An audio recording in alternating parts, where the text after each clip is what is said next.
जय श्री कृष्ण भक्तों, आपका स्वागत है श्रीमद् भागवत गीता सार में। वसुदेवं सुतं देवं कंसचाणूरमर्दनं देवकी परमानन्दं श्रीकृष्ण वन्दे जगद्गुरु। श्रीकृष्ण शरणं गोपाल शरणं, श्री कृष्ण शरणं गोपाल शरणं। मेरे बांके बिहारी नंदलाल शरणं, मेरे बांके बिहारी नंदलाल शरणं। श्री कृष्ण शरणं गोपाल शरणं, श्री कृष्ण शरणं गोपाल शरणं। मेरे बांके बिहारी नंदलाल शरणं, मेरे बांके बिहारी नंदलाल शरणं। श्री कृष्ण शरणं गोपाल शरणं, श्री कृष्ण शरणं गोपाल शरणं। मेरे बांके बिहारी नंदलाल शरणं, मेरे बांके बिहारी नंदलाल शरणं। श्री कृष्ण शरणं गोपाल शरणं, श्री कृष्ण शरणं गोपाल शरणं। मेरे बांके बिहारी नंदलाल शरणं, मेरे बांके बिहारी नंदलाल शरणं। बोल भगवान श्री कृष्ण की जय, श्री नंद के लला की जय, श्री देवकी नंदन श्री कृष्ण की जय, श्री द्वारकाधीश भगवान श्री कृष्ण की जय। बोल देवज देव पूर्ण ब्रह्म भगवान श्री कृष्ण की सदा ही जय। जय श्री कृष्ण भक्तों, आपका स्वागत है श्रीमद् भागवत गीता सार में। भक्तों, हम छठे अध्याय का सार गा रहे हैं और इस अध्याय में भगवान ने ये बताया है कि अगर हम संयम नहीं करें, अपने मन को बस में नहीं करें, तो ये संसार सागर जो है ये दुखों का घर है। क्योंकि हमारे मन में इतनी इच्छाएं उत्पन्न होती हैं कि ना जाने कब कौन सी इच्छा हमारे को खींच करके मोह की तरफ, भोगों की तरफ ले जाए, और जब वो हमारी इच्छा पूर्ण नहीं होगी या हमारे को भोग नहीं मिलेंगे तो वो दुखी होकर बैठ जाएगा। जैसे बालक को अगर उसको इच्छित खिलौना कई बार नहीं मिलता तो वो रूठ के बैठ जाता है। बालक का रूठना तो माँ बाप संभाल लेते हैं, लेकिन जब मन उदास हो जाता है, रूठ के बैठ जाता है, दुखी होता है, तो भक्तों इसका नेगेटिव इफेक्ट बहुत भारी हो जाता है। क्योंकि जब ये रूठता है और ये दुखी रहने लगता है तो ये क्या करता है कि हमारे अंदर केमिकल डिस्चार्ज कर देता है। बॉडी में केमिकल डिस्चार्ज स्टार्ट हो जाते हैं। वो केमिकल डिस्चार्ज से आपको डायबिटीज़ हो सकती है, आपको कैंसर तक हो सकता है, आपको हार्ट अटैक आ सकता है, आपको ब्लड प्रेशर हाई हो सकता है, और नर्वस ब्रेकडाउन हो सकता है, स्ट्रोक हो सकती है, कुछ भी ये उसमें नेगेटिव खेल कर जाएगा। इसीलिए भक्तों, भगवान ने ये क्लियर किया है कि इस मन को किसी तरह से भी या कैसे भी करके, हल्के हल्के प्यार से कैसे भी संभाल के इसको अपने वश में करना चाहिए। और जो बस में नहीं करते हैं उनके लिए तो सदा दुख ही दुख है। कुछ समय के लिए उनको अच्छा लगता है, जैसे कि आप 3 घंटे के फिल्म के शो में जाते हैं तो आपको 3 घंटे आप अपने आप को भूल जाते हैं, फिल्म के उसमें खो जाते हैं। लेकिन उसमें भी अगर आपका हीरो हीरोइन कई मुसीबत में फंस जाता है, वो रोने लगता है, तो आप भी रोने लगते हैं, क्योंकि आप अपने उस कैरेक्टर के अंदर चले गए हैं। हालांकि रियलिटी में क्या है, आप सीट के ऊपर बैठे हुए हैं, फिल्म देख रहे हैं, आपके सामने फिल्म चल रही है, लेकिन आप उस कैरेक्टर में घुस जाते हैं। ऐसे ही भक्तों, जब उस कैरेक्टर में घुस के आप रोने लगते हैं तो आप दुखी हो जाते हैं, अंदर से आपके दुख शुरू हो जाता है। और जब वहाँ मजाक होता, हंसी मजाक होता, आप भी हंसते हैं, जबकि वो एक फ़ोटो है, देखा जाए तो एक पिक्चर है। वहाँ ना तो असलियत में कोई आदमी है जो हंसी मजाक कर, एक पर्दा है, पर्दे के ऊपर एक फ़ोटो आ रही है, और वो फ़ोटो आपको हंसा भी रही है, रुला भी रही है।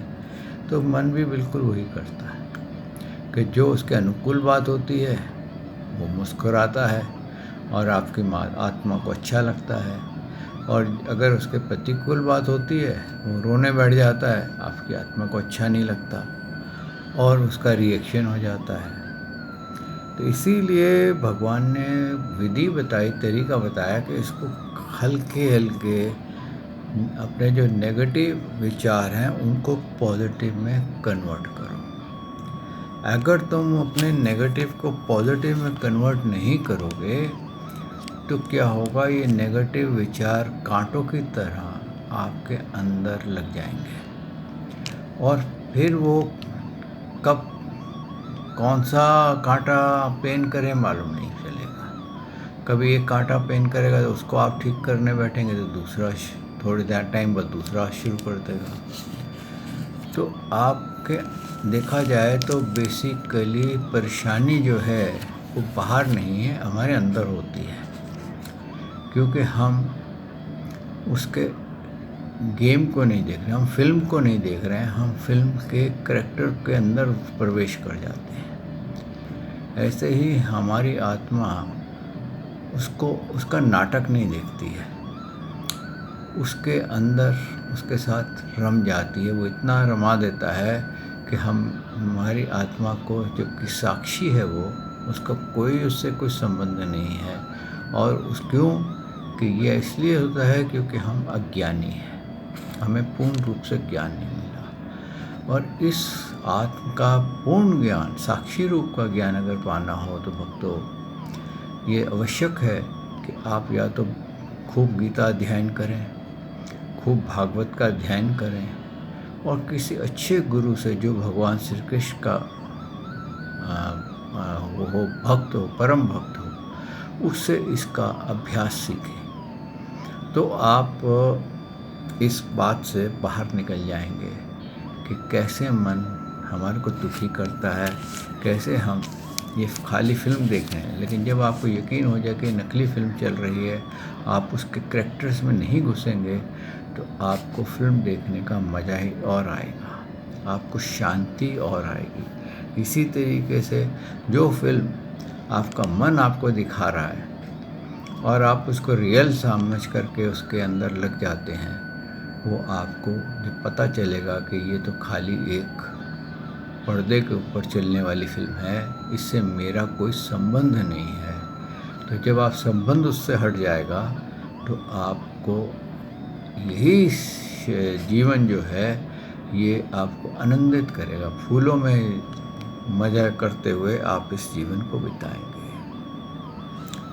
आगे भगवान ने ये भी कहा है कि जो व्यक्ति क्या बोला है, युञ्जन एवं सदा आत्मानं योगी विगत कल्मषः सुखेन ब्रह्म संस्पर्शम अत्यंतम सुखम अनुष्णुते।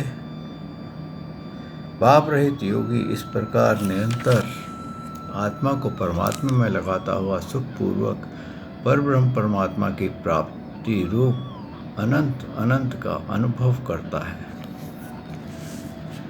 क्या है कि जब हम परमात्मा को देखते हैं वक्त, तो ये बिल्कुल ऐसे ही है, आपका ये संग की बात हो रही है। मान लीजिए आपकी जो कंपनी है उन लोगों की है जो हर वक्त हाय मेरे साथ ये हो गया, हाय मेरे पेट में दर्द है, हाय मेरे को ये गोली खानी पड़ती है, हाय मेरे को ये इंजेक्शन लेना पड़ता है, हाय हाय हाय हाय हाय हाय करते रहते हैं, तो क्या होगा, आप स्वस्थ भी होंगे ना तो आप उनके बीच में बैठ कर के दुखी हो जाएंगे।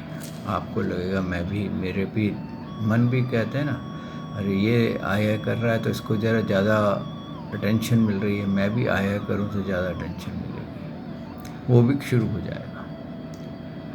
और अगर आप अच्छे ग्रुप में बैठेंगे जहाँ हा हा ही हो रहा है और हाँ किसी निंदा चुगली नहीं हो रही, तो क्या होगा, आप हेल्दी, आपके अंदर थिंकिंग आ जाएगी, आप खुश रहेंगे, हेल्दी रहेंगे और हर वक्त आपको हर एक से मिलना अच्छा लगेगा। इसीलिए भगवान ने क्या कहा है कि सबसे हेल्दी कौन है, सबसे हेल्दी परमात्मा है, क्योंकि वो निर्गुण है। उनमें अगर मन लग जाएगा तो किसी प्रकार की आपको दुख नहीं सताएगा। और यही उन्होंने कहा है, आगे कहा है, सर्वभूतम आत्मानम सर्वभूतानि च आत्मनि इक्षते योग युक्त आत्मा सर्वत्र समदर्शन। सर्वव्यापी अनंत चेतना एक ही भाव में स्थिति रूप योग से युक्त आत्मा वाला तथा सब में समभाव देखने वाला योगी आत्मा को संपूर्ण भूतों में स्थित और संपूर्ण भूतों को आत्मा में कल्पित देखता है।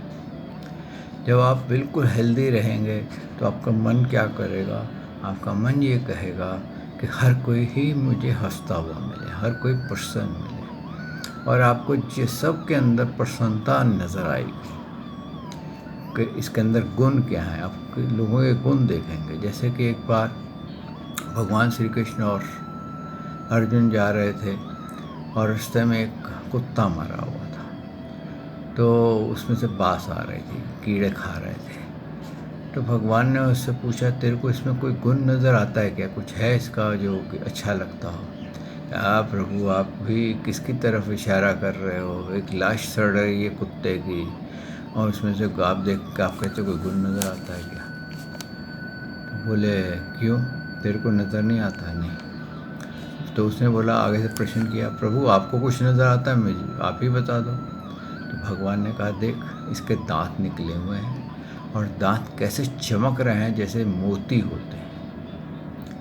तो उसने जब देखा, वाकई उसने कहा, वाकई प्रभु ये चीज़ तो मैंने देखी ही नहीं। ऐसे ही हमारे साथ होता है, हम बारीकी से उसके अंदर खुशी नहीं देखते कि जो प्रॉब्लम या जो कोई भी बात होती है, हमारे को दुख ऐसे लगता है बहुत भारी दुख है, जैसे बादल आ गया, अरे सूर्य नहीं रहा, सूर्य नहीं रहा। लेकिन हम ये नहीं देखते कि बादल में से एक किरण सूर्य की निकल रही है, सूर्य तो है। इस तरह से हम गुण नहीं देखते, हम नेगेटिव ज़्यादा देख जाते हैं। आगे भगवान ने फिर ये भी कहा कि जो पुरुष संपूर्ण भूतों में सबके आत्मा रूप मुझ वासुदेव को ही व्यापक देखता है और संपूर्ण भूतों को मुझ वासुदेव के अंतर्गत देखता है, उसके लिए मैं अदृश्य नहीं होता और वह मेरे लिए अदृश्य नहीं होता।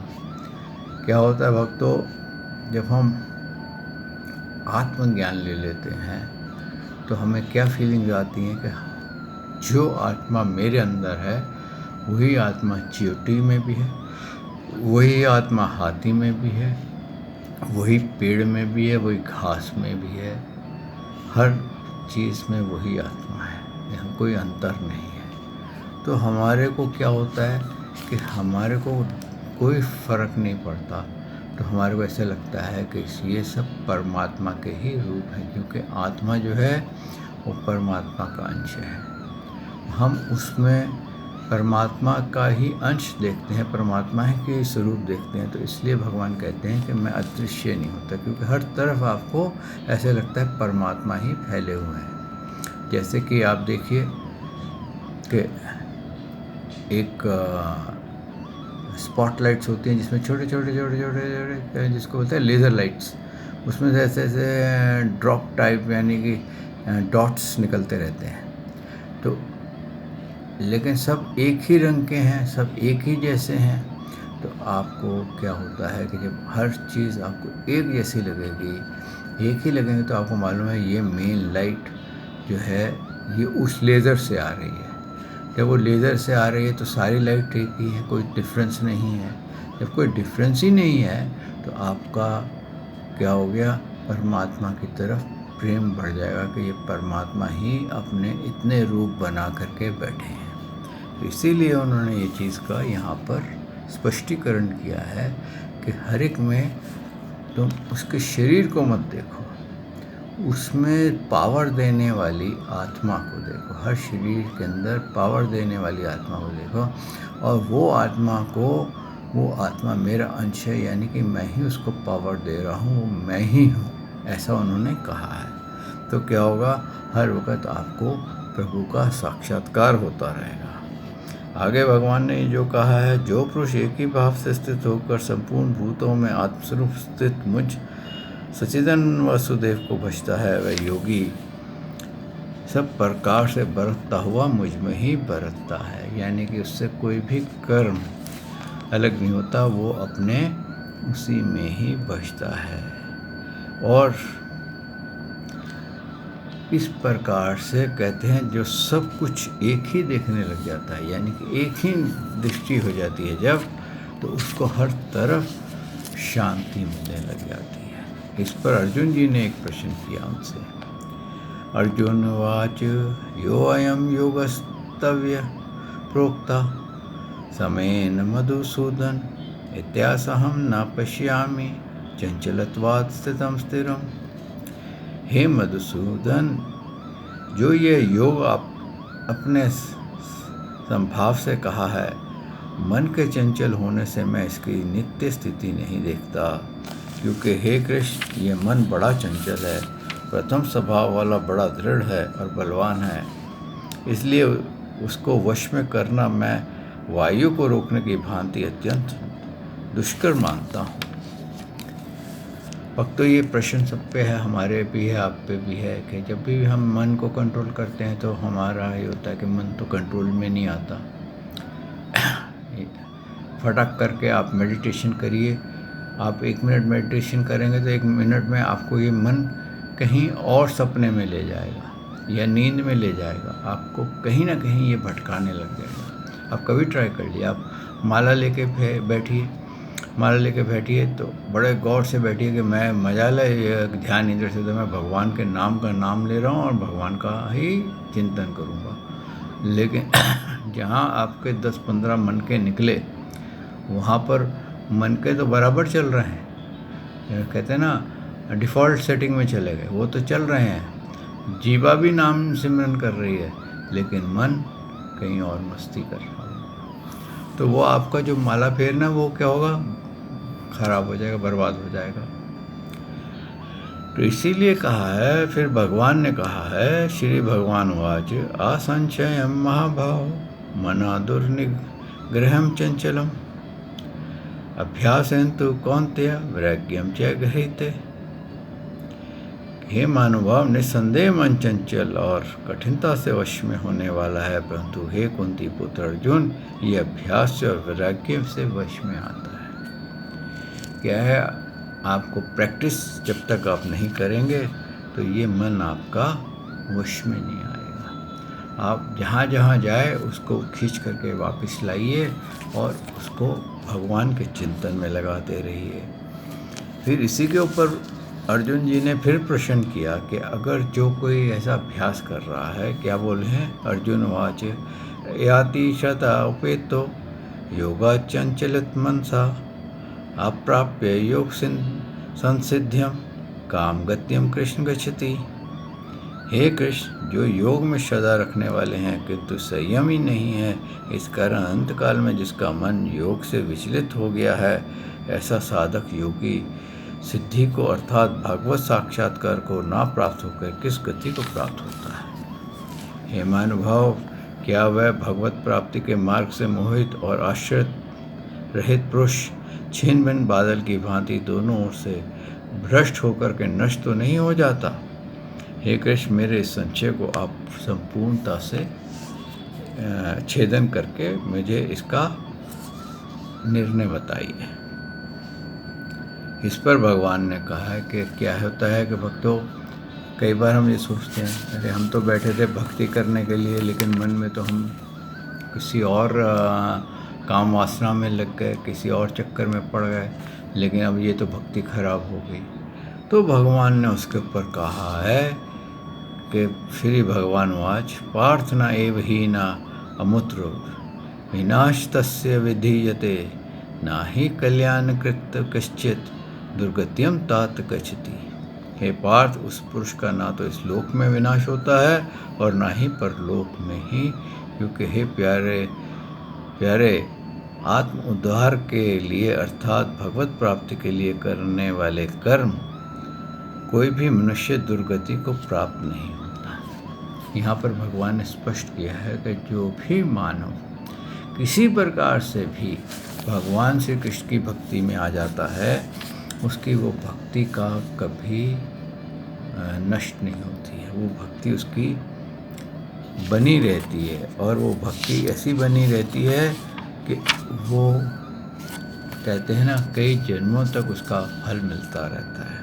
तो इसलिए ये समझना कि मैं पहले भक्ति करता था, लेकिन अब मैं बीमार पड़ गया हूँ, भक्ति नहीं कर सकता। लेकिन आप मन में अगर भगवान का सिमरन कर रहे हैं, लेटे लेटे ही कर रहे हैं, तो भी आपका चेन नहीं टूटेगी, आप उसको कंटिन्यू रखेंगे। और अगर मान लीजिए आप बिल्कुल ही किसी कारण से, कई लोग हैं भगवान श्री कृष्ण की भक्ति करते करते करते अचानक मज़ारों पे जाने शुरू हो जाते हैं, अचानक देवी देवताओं पे जाने शुरू हो जाते हैं, अचानक पितरों की पूजा करने लग जाते हैं, क्योंकि उनको फलों की लालसा सताने लग जाती है। तो उन जो लोग ऐसा हो जाते हैं, जो इधर उधर भटकते हैं, उनके लिए भगवान ने कहा है कि योग भ्रष्ट पुरुष पुण्यवानों के जो इंसान यहाँ गिर जाते हैं, वो योग भ्रष्ट पुरुष पुण्यवानों के लोकों में अर्थात स्वर्ग आदि उत्तम लोकों को प्राप्त होकर उनमें बहुत वर्षों तक निवास करके फिर शुद्ध आचरण वाले श्रीमान पुरुष के घर में जन्म लेते हैं। यानी कि जो ऐसे पुरुष होते हैं, वो भी क्या होता है कि उनकी भक्ति के कारण वो किसी अच्छे मानव के यहाँ पर जन्म लेंगे, अच्छे घर में जन्म लेंगे, जहाँ भगवान श्री कृष्ण की भक्ति किसी न किसी रूप से हो रही होगी।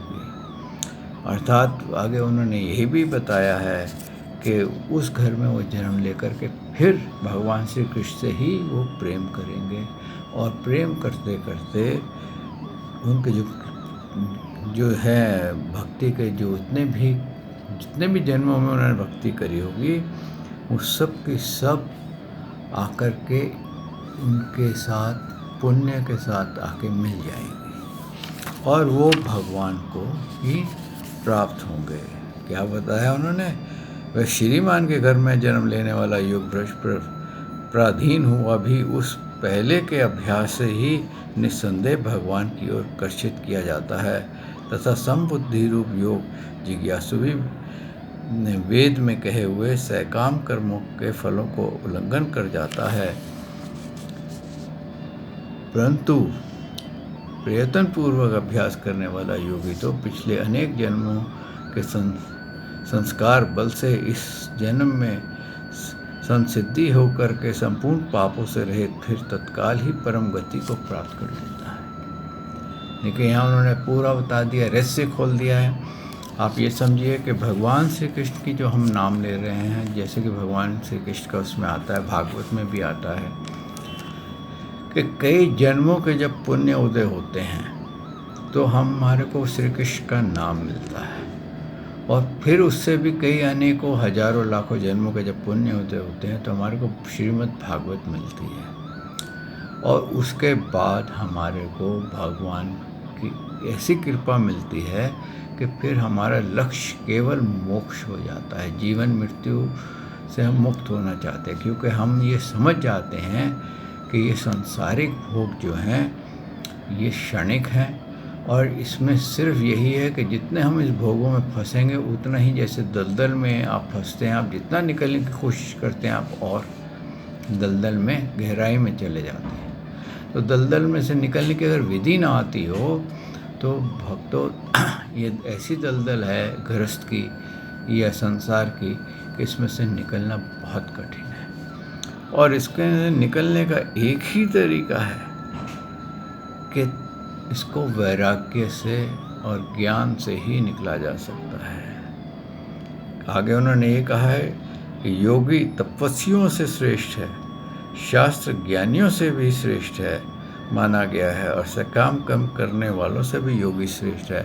इससे हे अर्जुन तू योगी बन, यानी कि जुड़ जा मेरे साथ। योग का मतलब होता है जुड़ना, ध्यान लगा करके सिमरन करने से तू जुड़ जा, क्योंकि मेरा चिंतन करना, मेरे से प्रेम करना, इससे श्रेष्ठ और कुछ भी नहीं है। आगे उन्होंने इस अंत में बोला, इस 6ठे अध्याय के अंत में, योगिनाम अपि सर्वेषां मद्गतेन अंतरात्मना सदावान भजते यो माम स मे युक्तमो मतः। संपूर्ण योगियों में भी जो सदावान योगी मुझ में लगे हुए हैं, अंतर आत्मा से मुझको निरंतर भजता है, वह योगी मुझे परम श्रेष्ठ मान्य है। यानी कि जो हर तरफ से किसी भी कारण से सिर्फ श्री कृष्ण को जान जाता है कि सृष्टि से पहले कौन थे, आज कौन है और सृष्टि के बाद कौन रहेंगे, ये किसकी माया फैली हुई है जो कि ये सारे हम चेतन हो रहे हैं, कौन इसका स्वामी है, कौन कहते हैं मृत्यु लोक का स्वामी है, कौन पितृलोक का स्वामी है, कौन देवलोकों का स्वामी है, कौन सारी सृष्टि के जितने भी लोक हैं, संपूर्ण सृष्टियों का स्वामी है। जब हम उसको जान जाते हैं और ये समझ जाते हैं कि सारा जो खेल है ये भगवान श्री कृष्ण से आरंभ हो रहा है और भगवान श्री कृष्ण में ही समाप्त होगा, इसके अतिरिक्त हमारे पास कोई मार्ग नहीं है अगर हम जीवन मृत्यु के सृष्टि चक्र से बाहर निकलना चाहते हैं। तो भक्तों, कहने का तात्पर्य ये है कि जब हमारे को रियलिटी मिल गई तो हम उसको अगर छोड़ देते हैं तो ये हम सबसे बड़ी मूर्खता होगी। ऐसे ही जब कई लोगों का ऐसा है कि अमेरिका में जब श्री कृष्ण का प्रचार कर रहे थे कई लोग, तो उनसे पूछा कि आप हिंदुस्तान में क्यों नहीं प्रचार करते, यहाँ पर आप इतना प्रचार कर रहे हैं। बोले कि यहाँ पर एक फ़ायदा है कि अगर हम ये प्रूफ कर देते हैं कि ये भगवान श्री कृष्ण सबसे सर्वश्रेष्ठ हैं तो लोग हम इमीडिएटली मान जाते हैं और वो भगवान की पूजा आरंभ कर देते हैं।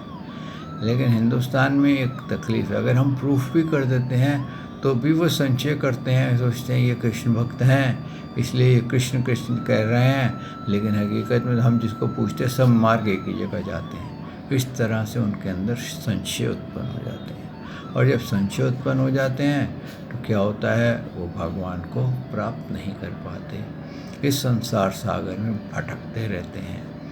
हमारे को ये बताया भी जाता है कि भगवान श्री कृष्ण से सर्वश्रेष्ठ हैं, लेकिन फिर भी आप देखिए कितनी दुनिया के कितने मानव भगवान श्री कृष्ण के भक्त हैं। सबको ये मालूम है, भागवत में गीता में ये चीज़ कही गई है, लेकिन कितने इतना होने पर भी वो अपने ही चाल में चलते हैं। जिसको मज़ार पे जाना है वो मज़ार में जाता है, जिसको किसी देवी देवता के यहाँ मत्था टेकना है वहाँ टेकता है, कोई शनि देव के यहाँ टेकता है, कोई किसी के टेकता है, और वो हर तरह से यही सोचता है कि हर एक कोई भगवान है। भगवान तो हैं, हर एक कोई भगवान है, क्योंकि सब में भगवान का ही अंश है, कोई किसी बाहर का दूसरा अंश नहीं आया है। एक ही इलेक्ट्रिसिटी अलग अलग गैजेट चला रही है, लेकिन वो इलेक्ट्रिसिटी का मेन पावर हाउस कौन है उससे हम नहीं समझ पाते। जिस दिन हम उस मेन पावर हाउस को समझ जाएंगे तो भक्तों उसी दिन हम इस जीवन मृत्यु के संसार सागर से मुक्त हो जाएंगे। और ये तभी हो सकता है जब हम अपने आप को प्रभु की परम भक्ति में लगा दें और ये समझें कि हम शरीर नहीं प्रभु के अंश हैं आत्मा है और ये शरीर हमारे को कुछ कहते हैं ना कर्म करने के लिए दिया गया था। जो कर्म हमारे शेष बचे हुए हैं प्रारब्ध के, वो कर्म करके हमें जाना है। यानी कि हम अगर कर्मों पे अटैच हो जाएंगे तो हम फंस जाएंगे। और अगर हम कर्मों को ऐसे करेंगे कि बस ये जैसे एक ड्यूटी होती है, जैसे कि आप देखें बैंक में जो कैशियर होता है क्या ट्रंक भर के नोटों का लेके बैठता है, और वो जब ट्रंक भर के लाता है तो उसको कोई खुशी नहीं होती, और उसमें से सारे नोट जब चले जाते हैं, ट्रंक खाली हो जाता है, उसको कोई दुख नहीं होता। वो एक ड्यूटी कर रहा होता है। ऐसे ही जिस दिन हम ये समझेंगे कि ये परमात्मा का काम हम कर रहे हैं, हमारे से हम अटैच नहीं होना है किसी भी तरीके से, तो यकीन मानिए उस दिन हम सुखी हो जाएंगे। भक्तों, आप इस पे शोध कीजिए। आज ये 6ठे अध्याय का विश्राम होता है। ओम तत्सदिति श्रीमद्भगवद्गीता सुपनीतिषु ब्रह्म विद्याम योगशास्त्रे श्री कृष्ण अर्जुन संवाद दे आत्मसंयम योग नाम 6ठो अध्याय। श्री कृष्णम श्री कृष्णम श्री कृष्णम श्री कृष्ण शरणम गोपाल शरणम श्री कृष्ण शरणम गोपाल शरणम मेरे बांके बिहारी नंदलाल शरणम मेरे बांके बिहारी नंदलाल शरणम श्री कृष्ण शरणम गोपाल शरणम श्री कृष्ण शरणम गोपाल शरणम मेरे बांके बिहारी नंदलाल शरणम मेरे बांके बिहारी नंदलाल शरणम। बोल भगवान श्री कृष्ण की जय। श्री नंद के लाला की जय। श्री देव की नंदन श्री कृष्ण की जय। श्री द्वारकाधीश भगवान श्री कृष्ण की जय। बोल देवदेव पूर्ण ब्रह्म भगवान श्री कृष्ण की सदा ही जय। जय श्री कृष्ण भक्तों।